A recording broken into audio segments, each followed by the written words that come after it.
All right. Welcome, everybody. We are bringing to you live a special edition. It's the 2022 New York Jets offseason review.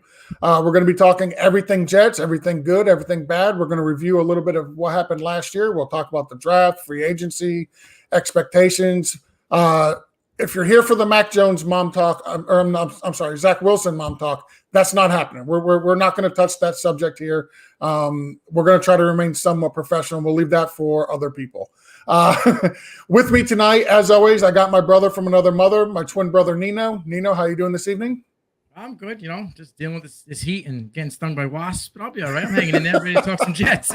Listen, I'm just glad the 3 wasps didn't kill you. Okay, I'm glad that you made it. I'm glad to. With me also, I'll allow them to give themselves an introduction because I feel like they can introduce themselves 1,000 times better than I can.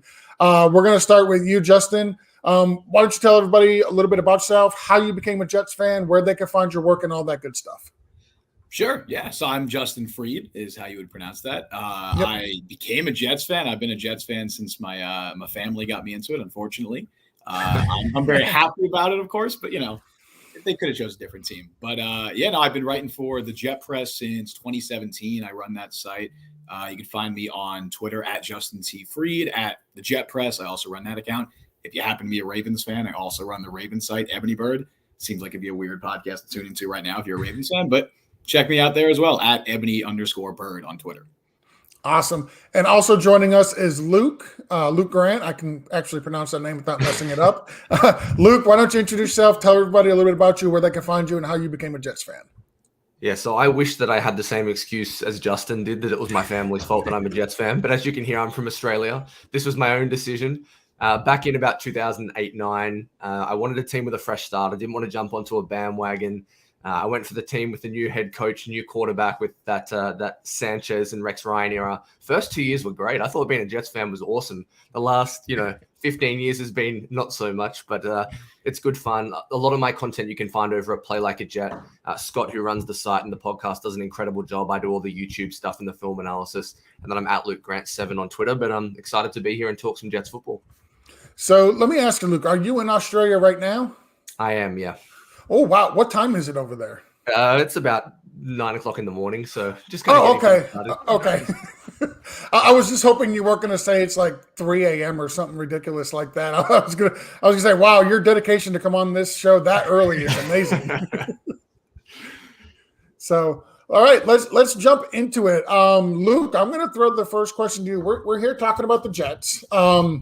They finished not very good last year. There were four wins. What went right and what went wrong for those Jets, in your opinion, in 2021?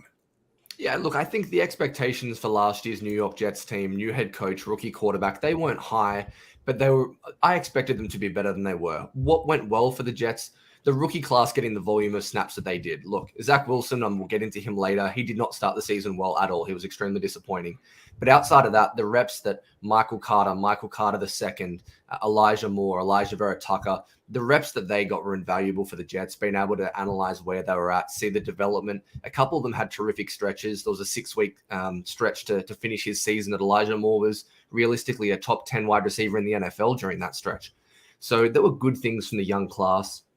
What didn't go well? Look, we'll mention Zach Wilson, but I think the coaching was rocky at times. I think Mike LaFleur on the offensive side of the ball did a great job the back half of the season, but I thought he really struggled his first 6 to 10 weeks in the job. I thought he struggled with getting the calls right, getting Elijah Moore into the game. And then defensively, I thought Brian Ulbrich and also Robert Saleh really struggled with a very young unit and a very poor secondary. The Jets had the worst cornerback and secondary room in the NFL last year, and they needed to do work this offseason, and they did that. But they were the primary issues, I think, for the Jets. Look, they're a young squad. They were the youngest team in the NFL. We weren't expecting greatness. I wanted probably 5 or 6 wins. They fell short of that. But overall, it was a developmental season, and this is the year where they have to start to kick it into gear. Justin, what say you? What went right? What went wrong? What's your opinion? No, I mean, I'll echo a lot of what Luke said. The expectations were understandably low for a very young team with a rookie quarterback or rookie coaching staff. So the expectations weren't super high. Like Luke said, I think fans would have been happy if you told them beginning of the year that they win 6 games. 4 is definitely falling a little short, and that comes down to, I think, an overwhelming or overall disappointing season from Zach Wilson. He did show improvement as the year went on. But I think if you look at the year as a whole, it was a little discouraging. Now, of course, we'll talk more about that later. But, the defense, I think, underwhelmed and underachieved given, Robert Saleh's pedigree coming from San Francisco. I think fans expected a little bit more from that defense. And fans were a little hard on Jeff Ulbrich at times, and I think that's fair. Obviously, injuries, I think, played a big factor as well. I believe the Jets were the second most injured team in the NFL behind the Ravens. So when you have a young team like the Jets with not a ton of depth, those injuries are really going to hit you hard. And we saw that last year. So I think injuries definitely going poorly, that negatively affected the team as a whole. In terms of what went right, like Luke said, the young guys getting reps. We saw incredibly encouraging stretches of play from Elijah Moore. Michael Carter put together a strong rookie season. Michael Carter II, as the nickel corner, played very well. Elijah Vera Tucker, he looks like a guy who you're going to be building around on that offensive line for hopefully a decade plus. And then we'll talk more about Zach Wilson later. Obviously it wasn't all wrong. It wasn't all bad for Zach Wilson, but there were definitely stretches of play down the the last portion of the season where it's like, okay, he's putting together some positive games. He's stringing together some positive moments. So in terms of what went right, the young guys playing well and looking like potential building blocks. In terms of what went wrong, most of everything else, like it was a bad roster. It was not a great team, and they were a 4-win team for a reason. But hopefully the improvements they made this offseason will change their fortunes. So both of you guys mentioned young team, mentioned the offensive line. Free agency came along, and you guys bolstered up that offensive line. Hopefully you're getting what's his name back, Metcon, I believe. Yes, Mekhi Becton. Thank you. I put his name together for some reason. How do you guys feel that you addressed some of the issues in free agency? I think the Jets, their offensive line actually improved a lot down the stretch. Once they took Greg Van Roten out of the starting lineup, they tweaked it a little bit. George Fant was very good at left tackle last year. I think it actually finished the 11th or 12th best offensive line in the NFL somehow. I'm not really sure how. Getting Laken Tomlinson is a big win. The offensive line is a weakest link group.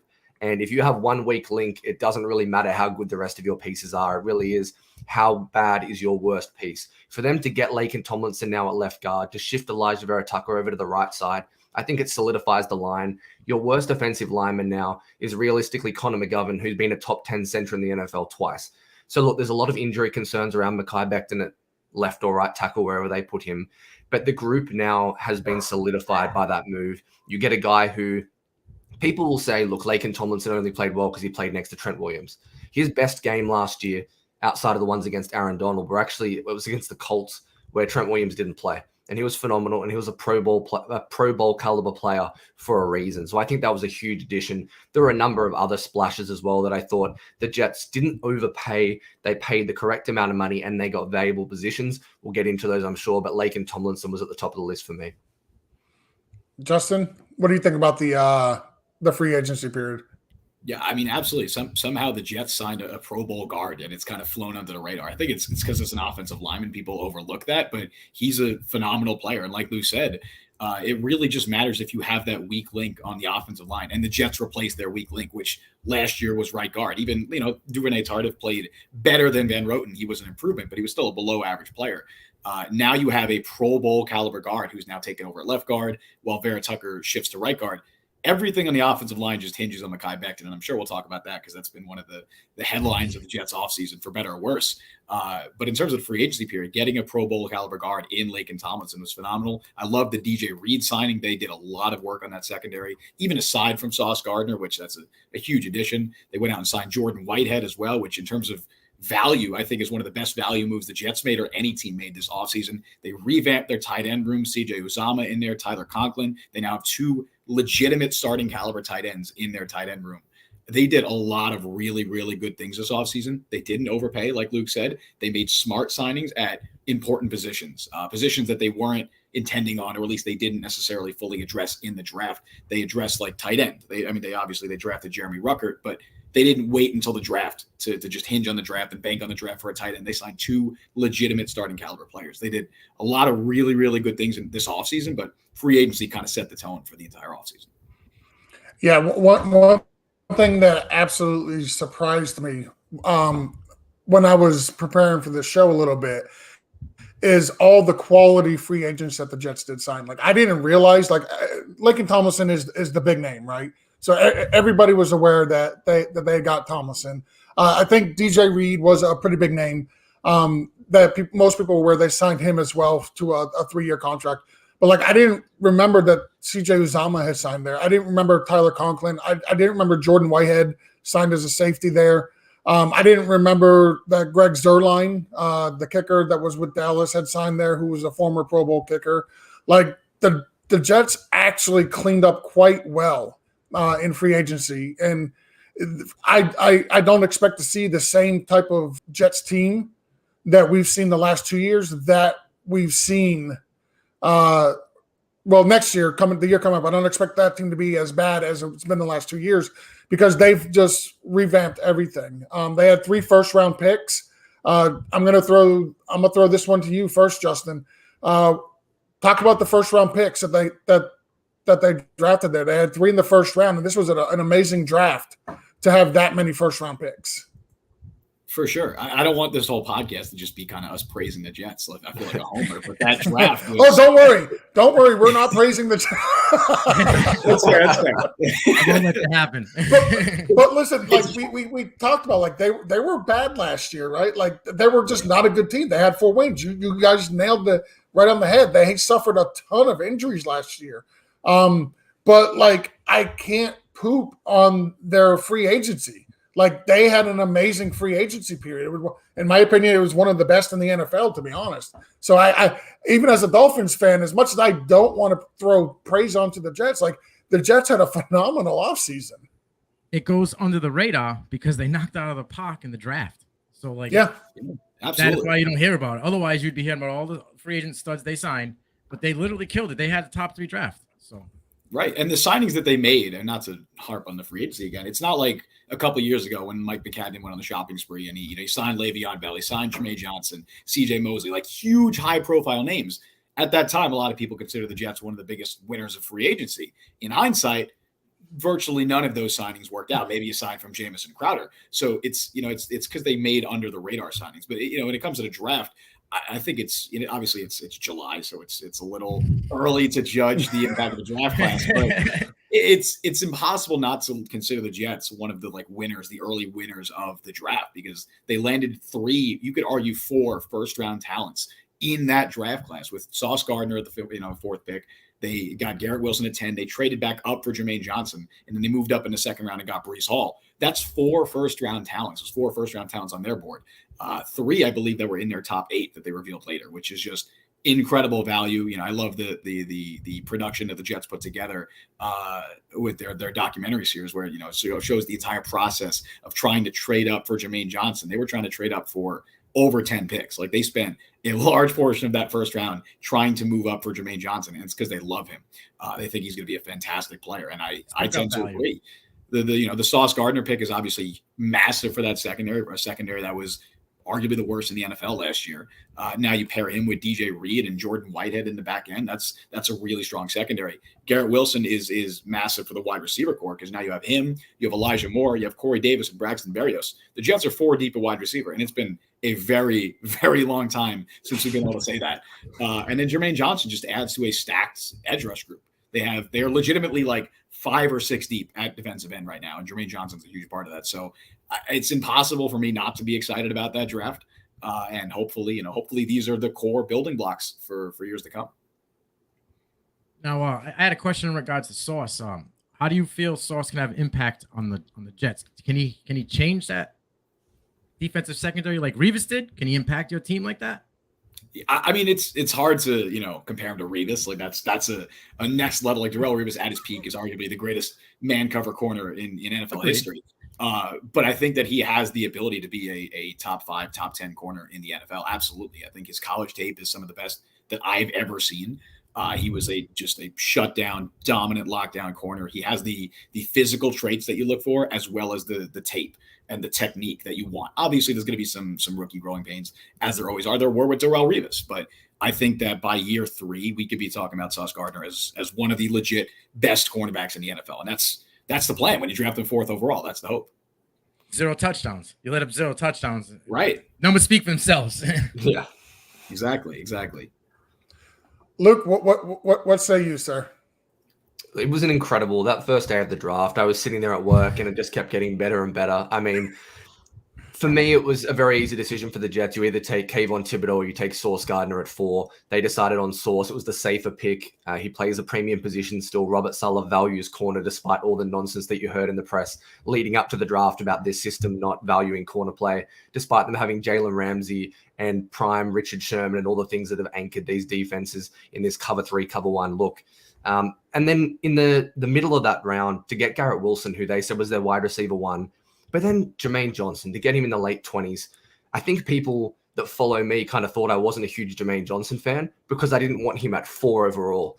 Never mind getting him at 10, but not even at 10 to get him at 26. Like there's levels to this. And I think sometimes you spend so much time looking at it through a micro lens of, look, I want Sauce Gardner and Kayvon Thibodeau over Jermaine Johnson. If you told me we were getting him after 20, I would have just run and probably flown to America and hugged Joe Douglas myself. So it was a huge draft. I like what they did in the middle rounds as well. I thought Jeremy Ruckett is nice value at the tight end position. It was a fan favorite with Jets fans coming from Long Island. And then I think Michael Clemens has enough about him. A really interesting character off the field, has some aggression and real kind of force to his game. I liked what he did at A&M, and I think he can be another piece to go along with Carl Lawson and Jermaine Johnson and Bryce Huff and everyone else that the Jets have acquired on that defensive line. So overall, I thought it was a fantastic draft, and something that Justin said I think was key. In the free agency, they targeted non-premium positions and they got players that were good value for the right price. Then they come out in the draft and they hit three of the top 5 important positions in the NFL: quarterback, left tackle, cornerback, edge, and wide receiver. They get 3 of those positions, obviously, getting Sauce Gardner, Garrett Wilson, and Jermaine Johnson. So their process was correct. They got great players, and I thought the draft was a huge win for the Jets. But hopefully, for the first time in a long time, our best wins come in the season, not in the offseason. So how much do you think what the other teams in the division affected how the Jets went about doing their draft? Like you mentioned Thibodeau and or Sauce Gardner at 4, but then you look in the division, like you still got to cover Stephon Diggs. Miami went out, and unfortunately the Jets didn't get him. He went down to Miami with Tyreek Hill. They also have Jalen Waddle there, so they got tons of speed out there at wide receiver. Sorry, I'm not even going to mention the New England wide receivers. I don't have any. Next. So Next. how much do you think what was going on within the division played a key into how they went about, taking this player over that player? I think it's huge. I mean, the Jets haven't won a divisional game for the last 2 years. They have struggled to win in their division. You just mentioned the plethora of wide receivers from a couple of the teams in the AFC East. I think that was definitely a factor.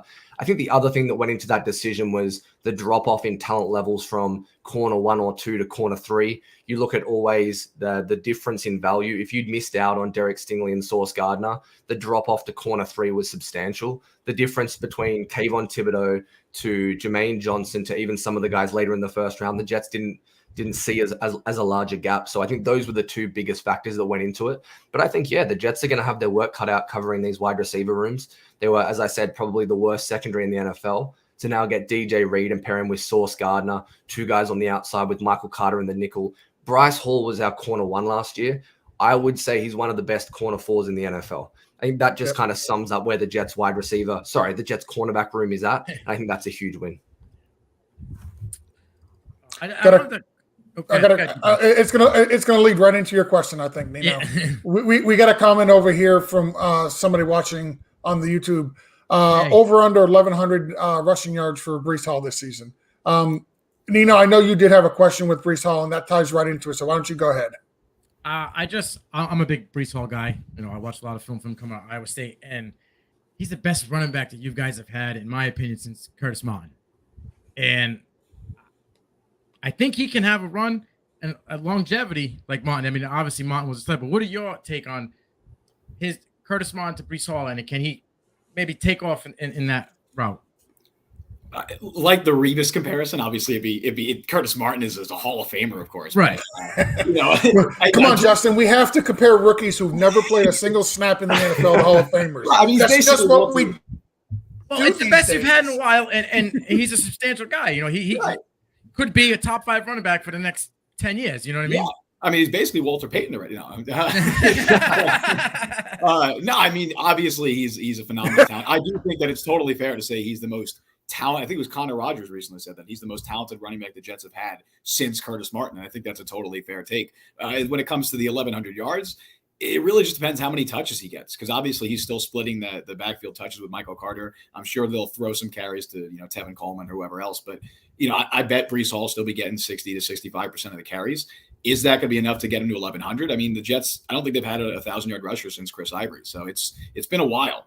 I would say under, because I'm just not confident that he's going to get enough touches. And I see that comment as well. Does Michael Carter become old news now? I don't think he becomes old news. I think it's just an excellent 1-2 punch. Plenty of teams in the NFL have shown that you can have two very, very solid running backs who both contribute a lot. And obviously injuries happen in the NFL. I believe the only Jets starter to start all 17 games last year was Bryce Hall, oddly enough. I think he was the only one. And of course they were very injured last year, but that, guys are bound to get hurt. Breece Hall might get hurt. Michael Carter might get hurt. Now you have depth. And I think that's another crucial thing that the Jets did this offseason is they built depth. They saw how thin the roster was last year. And that was, we're still in the midst of a year, but it was a rebuild. It was a very young roster, but they built a lot of depth specifically at running back. Now you have Breece Hall, you have Michael Carter. Both of those guys are I think, primed for very big seasons. I just don't know if one of them individually, in this case, Breece Hall, is going to get over that 1,000-yard or 1,100-yard mark. Can I piggyback on the back of that? I wanted to talk about with Michael Carter. I made a video on this last week. I think the Breece Hall pick is actually great for Michael Carter and great for the Jets backfield room, because if you look at what he did at UNC, his best seasons with Javonte Williams, and it was that thunder and lightning type backfield. Michael Carter last year had so many touches on first and second down. It's got the fantasy football community thinking that he won't be used on third down this year. They completely don't understand who Michael Carter is as a player because of the usage last year and because of the box he was forced into. Now you get your best pass catcher on the field on third down. His pass pro is fine. I think it's going to help limit his touches to 12, 13 touches a game max. I think you're going to see the most out of Michael Carter. And Breece Hall, guys, I'm with you, Nino. I think he's a fantastic player. His short area quickness, his speed to the outside, his burst, and he's got great hands as well, and he's really good in the passing game. So this is the most weapons the Jets have had, and that backfield looks really good. So I feel like a lot of the Jets' success this year is going to hinge on the development and advancement of Zach Wilson. Had an up and down season last year. Showed some flashes, showed some really bad stuff. What's your assessment? And I'll start with you, Luke. Your assessment on Zach Wilson, how he performed last year, and how much pressure is he to prove he's the guy in New York and that they didn't blow a number 2 overall pick on him? Yeah, look, the first half of the season before he was injured against the Patriots the second time around it was abysmal. The first game against the Patriots in week 2, he threw 4 interceptions in the first half. His eyes were frantic. He wasn't able to see the field. And look, you get that. I actually was so worried coming into that game because I thought Bill Belichick was going to throw the kitchen sink at him. Week 1 against Miami, they were walking people all over the line of scrimmage. Kyle Van Noy was everywhere. Matt Judon was roaming. I thought he's going to get killed. The Patriots threw nothing at him at week 2. They literally rushed a straight 4, and Zach Wilson just threw it to people time after time. And it was terrifying to watch. He struggled against Denver, against Atlanta in England. He really struggled. And a lot of that was based on his own lack of confidence, some accuracy issues, because he was just in his own head. The back half of the season after the after the Houston Texans game, when he came back in and he struggled a little bit against Houston, he really started to put it together. And for me, there were 3 key areas that he improved.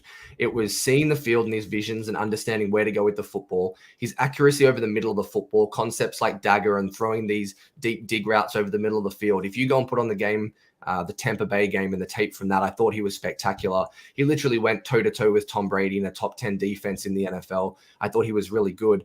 But overall, look, he really struggled, and he has a lot to prove heading into year 2, not only to the Jets, but in a quarterback class with Mac Jones in the division, who played really well as a rookie. So I think there is some pressure on him.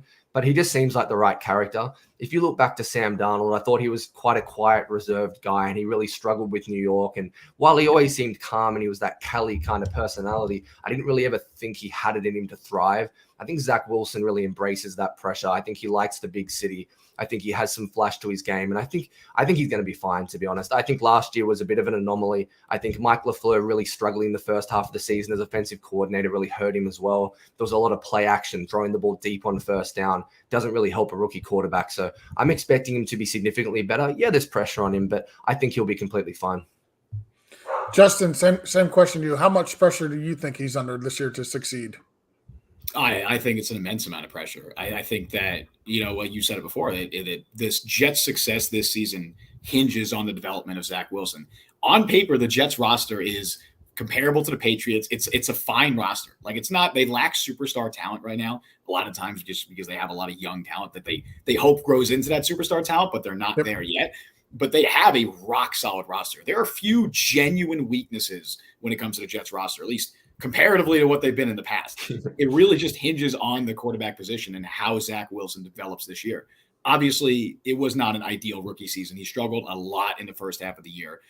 When he came back from his injury, that's when you kind of saw the progress. I don't think we saw enough special plays from Zach Wilson, at least in the latter half of the year. But a lot of that was because he was throwing to Braxton Berrios as his top wide receiver. He was not in an ideal situation at that point. Injuries had kind of decimated the roster around him.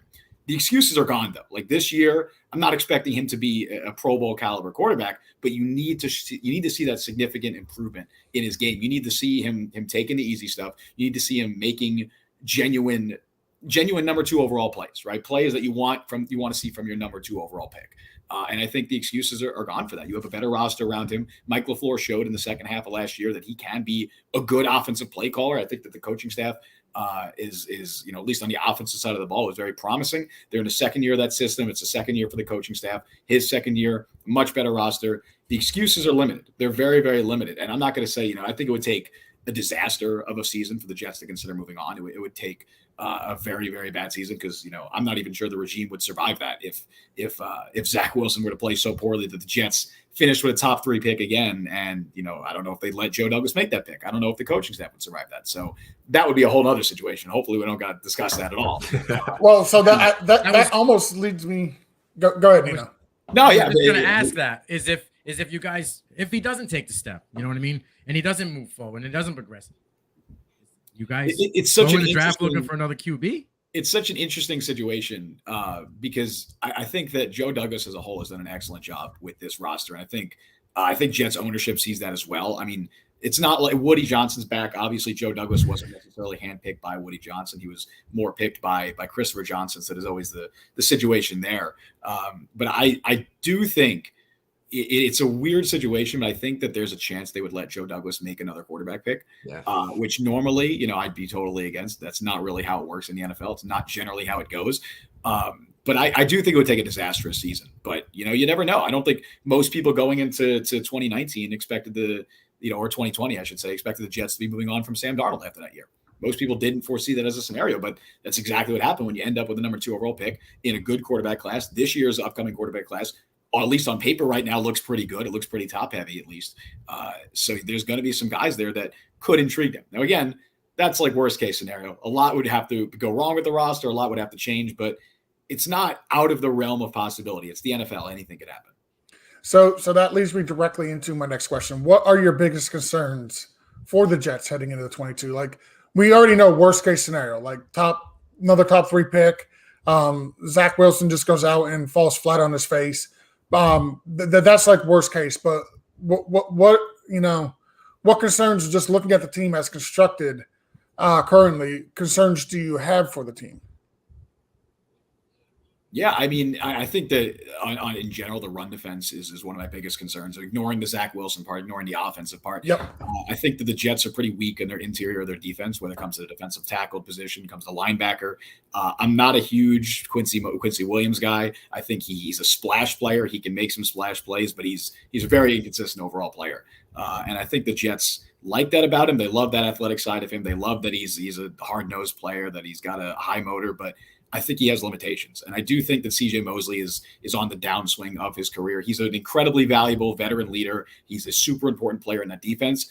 But he's also probably playing his last year in New York. I mean, look at his contract. They finally have an out after this year. Joe Douglas has been counting down the days to get rid of that contract since he agreed to join the Jets. So they finally have an out after this year. I'm not sure there's a single linebacker on the roster right now that's going to be here in 2023.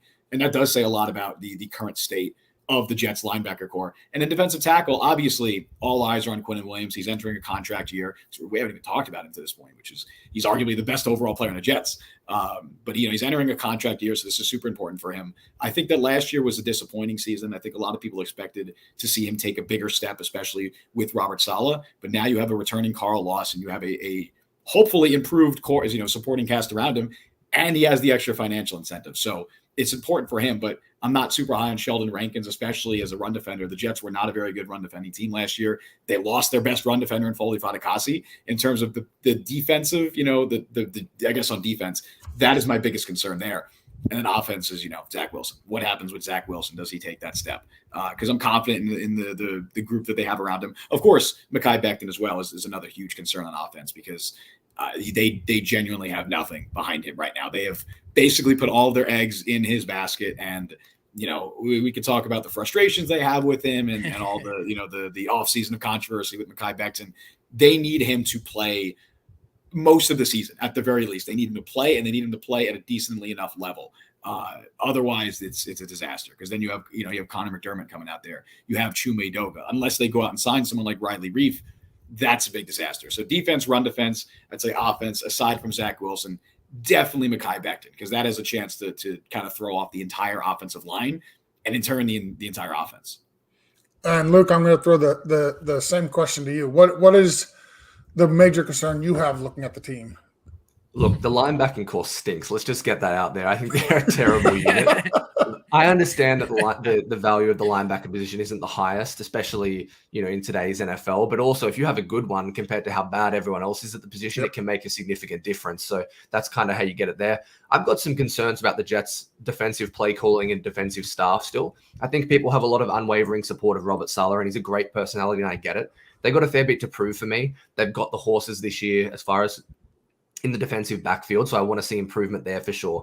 Last year, so often they would just cover one man on the field on third down and say, we got this, go make a stop. And they'd run a slant, 6-yard gain, first down, and there was no adjustments. Hopefully having DJ Reed and Sauce Gardner, you're going to alleviate that problem anyway. But I think that's a little bit of an issue. I'll go to the other side of the line than Justin, though, offensively. I'll talk about George Fant because he played left tackle last year and he played significantly better than he has any year in his career. And the first week of the season, he played right tackle against the Panthers, and he was terrible. He let up a sack and a half. He had about 4 or 5 pressures and QB hits. He really struggled. He went across to the left side and played significantly better. And that's where he played in patches for Seattle. For me, Mekhi Becton still plays left tackle, and people don't necessarily agree with this. But when you have the ceiling of Mekhi Becton, I keep him at left tackle. So what does that mean for George Fant when he hasn't really played right tackle particularly well in his career? Some people will say, well, then you have to keep him at left, and Mekhi Becton has to adjust. But I always am chasing ceilings rather than I'm going to adjust my team based on a lesser player. That's just how I do it. That's how I coach. So for me, I think he's a huge question mark. And he was a top 10 left tackle in the NFL last year. But how does he adjust? How does he play a right tackle? And those two guys on either side of the line, they're going to be huge for the Jets offense and the success of it. So I've got to pull this up, and Jared, he's from Australia, not from England. So I understand. I understand. There's a long history between Australia and England, but man, get your geographical location correct, my friend. Every single video I put on YouTube, I'll get someone in the comments who hasn't seen me before, and they'll say, "Man, I've never heard an English person break down football so well. It's just crazy." Neither have I. I still haven't heard it.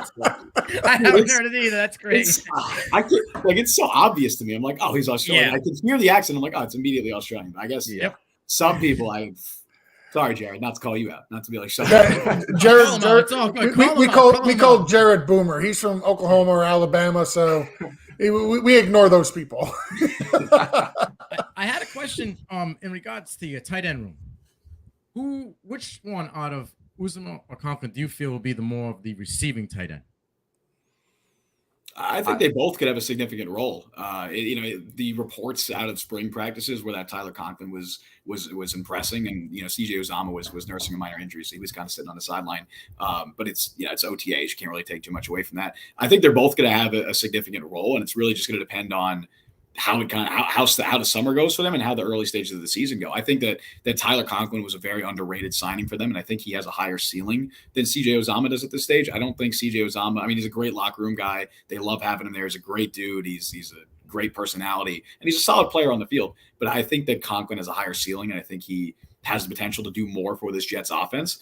So I wouldn't be surprised if by the end of the year he's your tight end one, and Uzomah's kind of just, he still has a role, but he's kind of taking more of a backseat role. But I think at least to start the year, they're both kind of going to be splitting those reps. They're going to be playing a lot of 2 tight end sets, which they did last year, and they were doing that with Ryan Griffin and Tyler Kroft. So now, now at least they have 2 legit tight ends to run.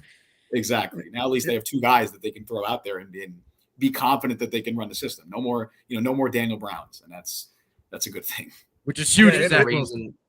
Huge. But, yeah, it'll be fun when they go into that 12 personnel with the 2 tight ends, because they're both very good tight ends. Luke, what's your opinion on that?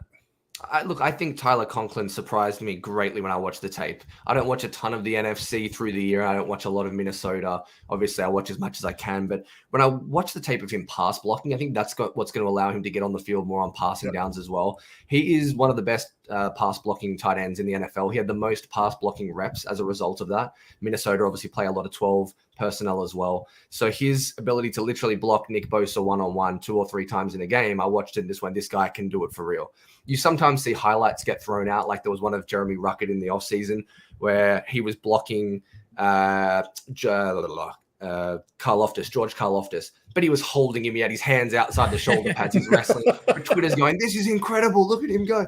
Tyler Conklin is legitimately a terrific pass blocking tight end. That's going to allow him to get on the field more. And then he can be really athletic outside of his frame. He can stretch it down the seam. You can flex him away from the tight end position in that traditional Y. He made a couple of great catches against Dallas last year. So look, I think he's the one to watch. I think he's probably going to get the most reps, but as Justin said, it's going to be a complementary tight end room, and I think it's going to be good to see. So what do you guys think about the Jets schedule? And I'll start with you on this one, Luke. Honestly, I looked at that schedule, and as much as the team improved, like, there's a narrative where legitimately they could actually lose like 8 of their first 10 games. It's that much of a brutal schedule, in my opinion. What do you think about that?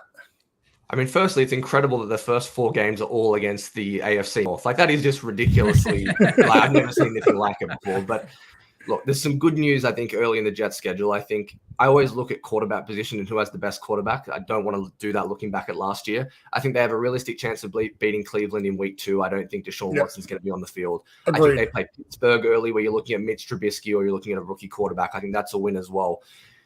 This is my preference when I saw the schedule. I know people think, I wish we had some easy games to start. I want to know how my football team is. Are they any good? But also, I think you're a better chance of beating these best teams early in the season before they start to get rolling in full flight.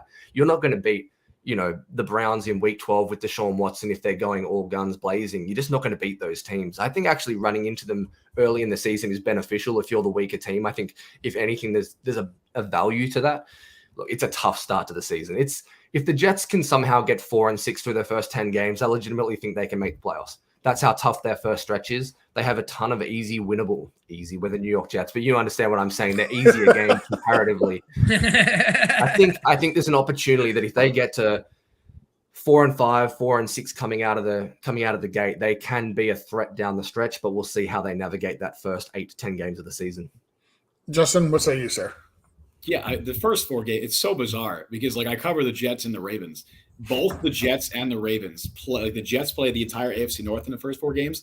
The Ravens play the entire AFC East in the first 4 games, and it's blowing my mind. It's so bizarre. I don't like it. I hate it. It's weird. But it's a tough start. Yeah, obviously it's a tough start. I mean, of course, if you're going to play the Browns this year, you want to play them early. Who knows what's going on with the Deshaun Watson situation. But I agree. I'm fairly confident he won't be on the field in week 2. So that's at least – you have some kind of a reprieve there. And I think that they can go out and beat the Jacoby Brissett-led Cleveland Browns. I think that's absolutely something they could do. But the rest, The Ravens in week 1 is tough. You got the Bengals, the Steelers, Dolphins are no easy matchup. The Packers, like it's a very, very, very, very tough start to the season, and they could legitimately be 2-8 through their first 10 games. And I don't even think that that's like a pessimistic view. I think that's a realistic view. And unfortunately, when you're talking about 2-8 team, everything, you're gonna be thinking it's a disaster, but I just want to see progress in those games. I don't want blowouts. I don't want any blowouts in those games. Even the Packers, I want them to be competitive in those games. And if they're showing they can compete, that's fine, because they can legitimately go on a run in the second half of the year. They play like the Lions, they play the Jaguars, they play the Bears. Those are totally winnable games. Yep. The Seahawks as well, I believe they play late in the year. So those are all games that they can absolutely win 4 of their last 6 or something like that. And I know Jets fans will hate that because they'll think of the Adam Gase year where they went 7-9. They started off, was it 1-8 or whatever? And Jets fans will think of that, but I think it would be a little bit different this year because it'd be a little more explainable. And as long as you see that progress, it'd be encouraging. But definitely it sucks that the Jets got one of I believe they're the 26th hard, or 5th or 6th hardest schedule in the NFL or something like that, which as a last place team, that's just brutal. Because now you're playing the Broncos and you're playing the Ravens, who both finished in last place last year. Like that sucks. You said something there, Justin, that I think was really interesting though with the start of the season, because last year the Jets were losing by double digits in 6 of their first 8 games at halftime last year. Yeah. 6 out of 8 times the game was over before halftime, realistically. Even if they're not winning games, it's about seeing that growth and it's about understanding where the team is. And they can be competitive with Russell Wilson and then, Aaron Rodgers the week prior and these kind of caliber of quarterbacks and teams. I think it's going to say a lot about where they're heading. 100%. So let's say the Jets start 3-7. I don't want to go 2-8. We'll go 3-7. All right. Will the more casual fans kind of start to turn on the Jets, or will the media start to turn on the Jets? Because it's New York. It's not an easy place to play. It depends how they go 3-7. Like if they go in 3-7 and Zach Wilson's playing awful, then yeah, I think that people will very quickly turn on Wilson. If they go 3-7 and they're allowing 40 points a game, I think everyone's going to turn on Robert Saleh very quickly. But if they go 3-7 and they're playing competitive, and say they pull off an upset over the Ravens week 1, yep, or they can upset the Broncos or the Packers even, right? If they can pull off one of those upsets, I think that kind of swings a lot of that positive momentum in their favor. So it really depends on how they're losing those games, who they beat to get those 3 wins as well. If they go out and they beat the Dolphins and they beat the Bills, right? Then that's like, oh wow, they just got 2 division wins. That is a monumental achievement for us. So we both know the one thing the Jets don't do, at least recently, is beat the Dolphins. Okay? They don't beat any division team. They don't beat any division team. So absolutely. I am a Patriots fan, and I think you're gonna get one this year against us. Not at home. You won't beat us in New England. I don't feel. But when in New York, I think we'll lose. So on paper, it makes perfect sense. I think the Jets roster is very comparable, but obviously, I think the Jets actually have a better roster than the Patriots. I'm sorry, Nino. I'm sorry. Like Malcolm Butler is not covering Elijah Moore or Garrett Wilson. He might as well have stayed retired. Like, why? What are we doing? This is a little off topic. Do you think Bill's just trying to prove that he's the smartest guy in the room and he can win without being that cover one man corner all the time? Yes. I talking a little bit before. I yes. believe so, yes. He didn't want to see. They always like to groom their own cornerback, bring him up. They don't like to pay. And, the Brady thing would happen and he got a little tight in the shorts. And now he's, trying to show I was me, not him. And this is what he's doing. He's, I squashed the beef with Malcolm and we're going to run like this. Yeah. So that brings me to a couple of the final questions I had here. What are your guys' expectations for the Jets this year? Do you think they can beat out the Bills, Patriots, and Dolphins and actually win the AFC East? I don't think they can. I don't think they can win the AFC East this year. I think they can win 2 to 3 divisional games. My expectation for the Jets are that they win 7 or 8 games and they finish at least 3rd in the division. And look, people look at the schedule and say that's extremely difficult. You have to show that there's a turning point somewhere and something's going to change eventually. This is a good opportunity to do it. Zach Wilson needs to be competent above that. He needs to be a top 15 quarterback in the NFL this year. And if the Jets win 7 or 8 games, I think you can legitimately say, okay, now they are primed to make the playoffs next year. If it's another 4 or 5 win season, I just think we're stuck in this loop of I'm not really sure where we're going. And yes, we showed a bit of promise, but this needs to be the year that everyone takes a step forward. They've got the horses. It's now about implementing it on the field. Justin? Yeah, I've been saying that my prediction for the Jets is 6 wins. Anything below that, I'd be very disappointed, and I think it'd be some questions. There'd be a lot of questions to be asked about why that happened and what the reason is for that. But anything more than that, I think that it kind of shows that they're headed in the right direction. If they can win 7 games with this schedule, I think that that's very, very encouraging because it's a difficult schedule. It's a tough schedule, and that shows that they can compete with teams that are competing for the playoffs, right? Like if the Jets are playing meaningful games in December, I will be happy. I think most Jets fans will be happy by that. Even if they win 6, 7 games, as long as the Jets are competing in December and they're playing games that actually matter, that's what matters, right? And of course, like Luke mentioned, if Zach Wilson can take that step, not just show modest improvement, like he's not going to go from being, I don't want to see him go from the 31st ranked quarterback to the 28th, right? I don't want to see that. I want to see him get into at least the top 20. I think that is a fine bar to set for Zach Wilson, show that he can be a top 20 quarterback because it's really not a high bar. Like if you rank out in the NFL, there's about like 13 or 14 good quarterbacks, and the rest kind of just like middling starters who are just bad. So if he can get into that top 20 category, then we're talking about, okay, the Jets can take that next step. They can put together those final pieces this offseason and actually make a run at the playoffs in a very, very talented AFC. Now, is 3,500 3,500 yards and 27 touchdowns and maybe 63% completion. Is that possible? I think that'd be awesome if he did that. Yeah, I think that'd be a significant step up, especially if he can keep the turnovers down. I think that'd be a very significant step. 27, if he's playing the whole season, if he stays healthy. Again, there's no reason why the Jet, with competent quarterback play, there's no reason why he shouldn't be able to get to that because you have plenty of talent at wide receiver. As long as Mekhi Becton and George Fant and the entire offensive line, as long as they live up to what they're supposed to do, that's a potential top 10 offensive line. And then they have talent at tight end, they have talent at running back. There's no reason why he shouldn't be able to do that as long as he takes the steps that the Jets think he will. So I think Zach Wilson. Go for it. Sorry, George. No, go ahead, Luke. I was just going to say, I think Zach Wilson and the Jets were so bad to start the year last season that people forget how good a prospect Zach Wilson was. I said it throughout the entirety of the 2021 draft that I thought Zach Wilson was closer to QB1 than he was QB3, meaning I thought he was closer to Trevor Lawrence than he was Justin Fields, Trey Lance, Mac Jones, whoever you thought was the quarterback 3 in the class. His accuracy, his CPOE, all those kind of metrics that you look at to see the projection forward into the pros are outstanding. He was great throwing the deep ball. He stunk last year, especially at the start of the year. But I think he realistically can come in and be a top 15, 14, in that kind of range. I think he can be that guy this year. I'm not going to use Josh Allen as the measuring stick because I think it's an absurd example. We've never seen anything like it. We'll probably never see anything like it again. But there are rookies that struggle every single year. Not everyone is Joe Burrow stepping into the NFL. I think we're going to see big leaps out of Trevor Lawrence and Zach Wilson this year. And I think they're both going to play really good football. The one thing that I was going to say, the one thing I do love about what the Jets did this year, this offseason with Breece Hall, is giving them that uber talented running back is going to do nothing but help Zach Wilson. Being able to rely on the run game, and it's not that he couldn't rely on Michael Carter, right? Like Michael Carter is a decent running back, but he's not as talented as Breece Hall.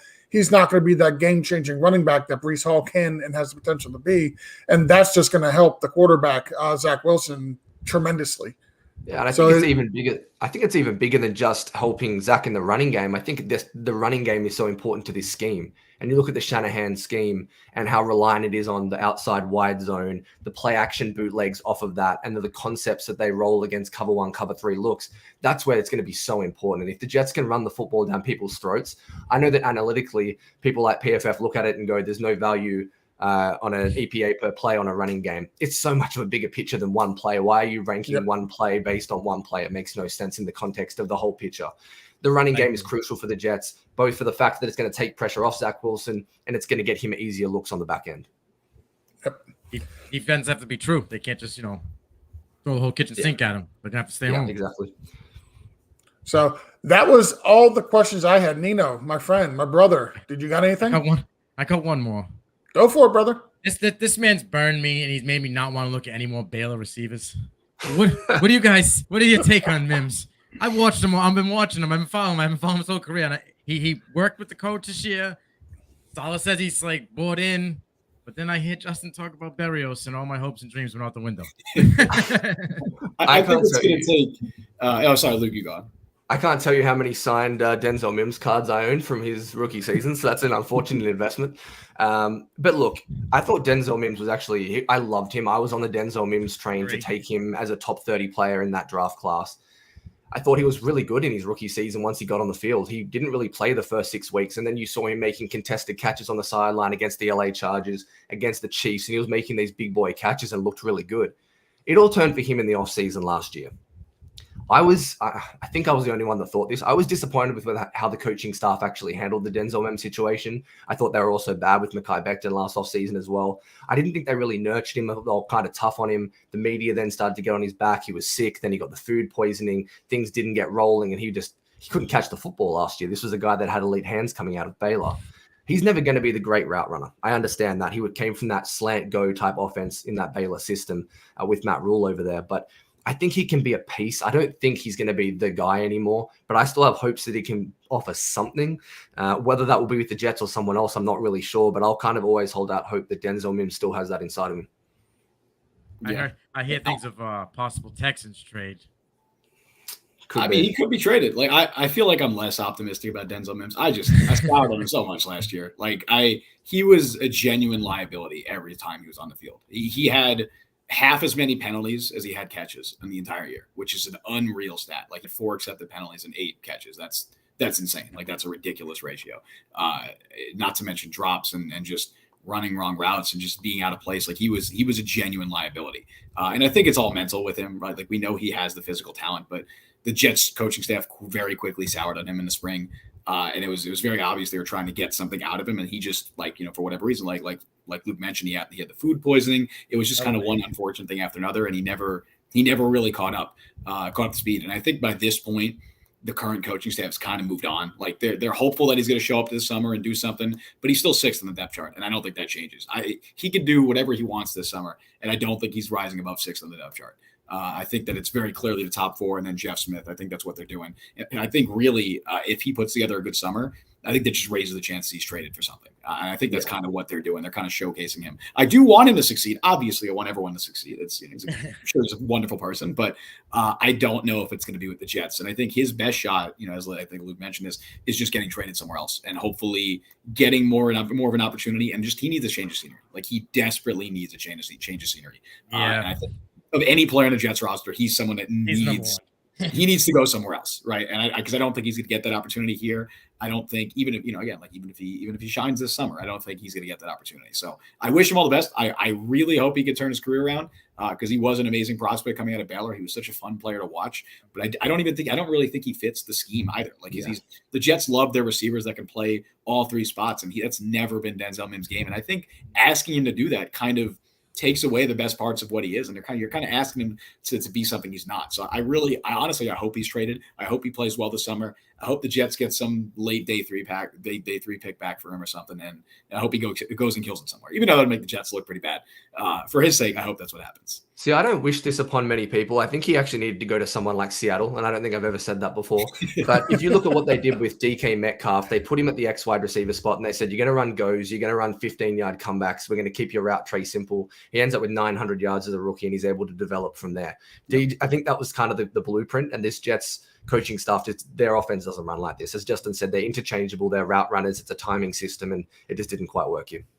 That's why Berrios eats. I saw Berrios in the offseason with Zach Wilson at the hip. I'm like, my boy smoked now. So we got a fantasy question here from FL2 Drink. That's my friend Jason. He wants to know, fantasy-wise, will Zach Wilson finish in front or behind Mac Jones as QB 3 or 4 in the AFC East, behind Tua or Josh Allen? I'll get your guys' opinion, and then I'll throw mine on that. You know what? I think he'll finish quarterback 2 because I think his legs and his value as a rusher, we didn't see it a ton last year other than the 60-yard touchdown against the Jags where he was sprinting around. Zach Wilson had 10 touchdowns as a quarterback in his last season at BYU. I think people forget about him as a rusher. I think the Jets are going to want to do more option things in the red zone. They struggled to bang it in at times last year. Yes, they have Breece Hall, but it's about, showing that complementary look, keeping the edge guys, consistent and making them account for the quarterback in the running game. So I think Zach Wilson has an opportunity to play. Look, Tua has better weapons. I understand all that. I totally think that he's in a better situation, but I think Zach can surpass him. Yeah, Zach Wilson had as many touchdowns as Michael Carter last year rushing. There you go. Yeah, he had 4 rushing touchdowns. I was all ready to say QB3, but you're really convinced me on QB2 here. You're convincing me. It's the Jets, and they love another thing they love doing. They love running that QB sneak down at like the half yard line, and that's just get some cheap touchdowns that way. But yeah, no, I do think that him and Tua are both in situations where they can thrive because their supporting casts are good. Obviously, the Dolphins have a better supporting cast, and that's not an argument. But I think that he can be QB2. He absolutely can be QB2, at least fantasy wise, in that division. I think I'm going to still say QB3 ahead of Mac Jones just because his supporting cast is better. He has a better situation, and he's a bit more mobile than Mac Jones. Like he's going to do more with his legs than Mac Jones. But I do think that running game, that element of his game can be the X factor and could help him be QB2 over Tua. Honestly, it might just come down to the touchdowns and what the Jets are doing in the red zone with Zach Wilson. So I honestly believe he'll finish as the QB2 also in the AFC East. And as a Dolphins fan, it pains me to say that, but I just think the game scripts, especially the at the beginning of the year, is going to be more, Zach Wilson having to throw the ball more than what it is going to be with Tua. And especially with, and I don't want to get into the Dolphins, that's tomorrow night. But what Mike McDaniel wants to do is he wants to run the ball. He's already said, he wants to run the ball down to Miami. And even though we've got, Tyreek and Jalen Waddle, he's still saying, I want to run the ball. So I expect them to run the ball a lot more. And I don't expect them to be in as many negative game scripts, at least to start the season, as the Jets. So I'm in agreement with Luke, as I would have Zach Wilson as the number 2 quarterback for fantasy in the AFC division, the AFC East, that is. I agree 100%. We're pushing an hour. I know I told you guys about 30 minutes, but it's been a great show. I want to get out on this. What is the one positive or negative memory you have of the Jets that when you tell people you're a Jets fan, like what's the one play or something on the field that happened that you're like, that's, it makes you feel good or bad, one or the other? Because I have one that I'm willing to share after. It's ridiculous that I've been a Jets fan for 15 years, and this is what I think of, and this is a quarterback I think of. I think of the 2015 season and the juxtaposition between week 16 and week 17.